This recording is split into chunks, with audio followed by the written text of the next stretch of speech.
My hang-up is that I'm in love with my therapist. Let's call him Harry. In therapeutic parlance, being in love with your therapist is called transference. Transference became a problem for me a year into therapy when I noticed that I was looking forward to our Saturday sessions like you would a date. I was making sure to go to the beauty parlor on Friday. In the waiting room before sessions, I was really nervous. After sessions on the ride home, I'd review what Harry said and I said, like the post-mortem you do when you're dating someone and you want to know how things are going. Now in transference, you transfer feelings you have about an important person in your life, say a parent, toward your therapist, to your therapist. Therapy provides a safe place in which to work out your feelings toward that person. I'd have to say that I transferred my feelings about my father to Harry, in which case I finally had a man who listened to me. Now, my father, like a lot of fathers of my generation, didn't talk easily to his daughter. He got a real kick out of me when I was very little. I could tell that from family photos, but that delight disappeared when I stopped being so cute. In other words, when I started talking. After that, he was an enigma, like the tall buildings in New York City where he worked. I grew up in the suburbs. But he was still the only prince I had. My mother and I would wait anxiously for his return from work, afraid of accidents on the Long Island Expressway.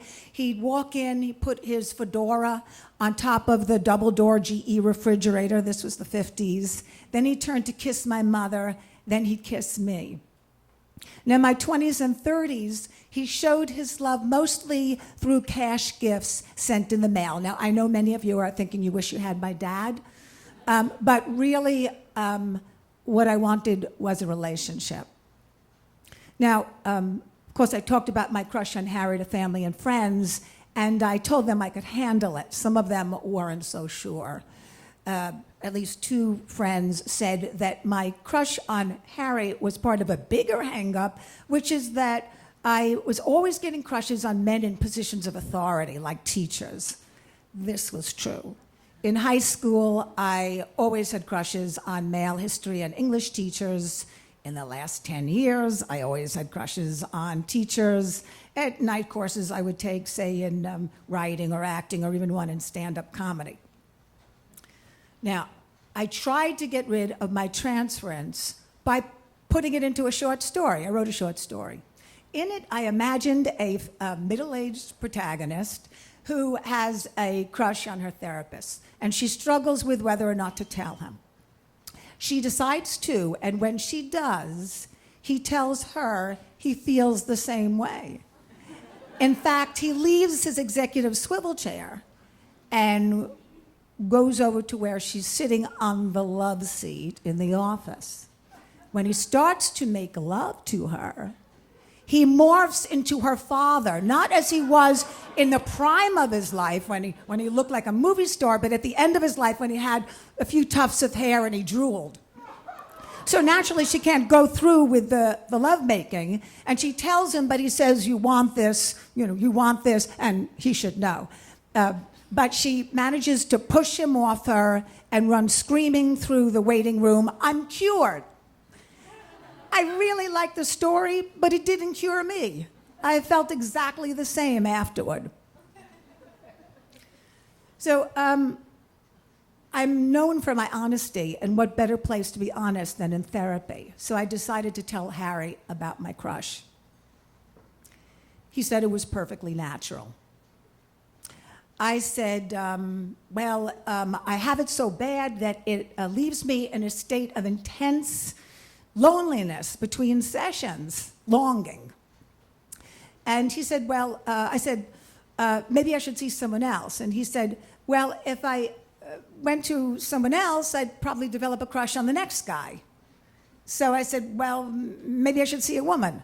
And then I said, half worried, half joking, but I'd probably develop a crush on her, which would be a whole new set of problems I've never had.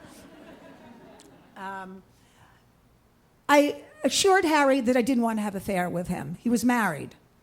I just wanted an end to the transference.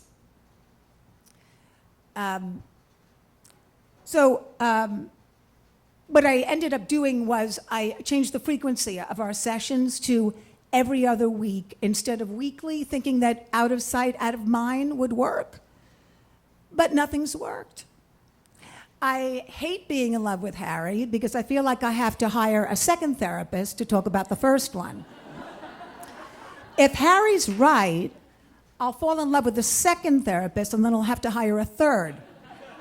Then I'll have to call my insurance company to find out if there's a limit on the number of therapists you can see who you're in love with in a single calendar year.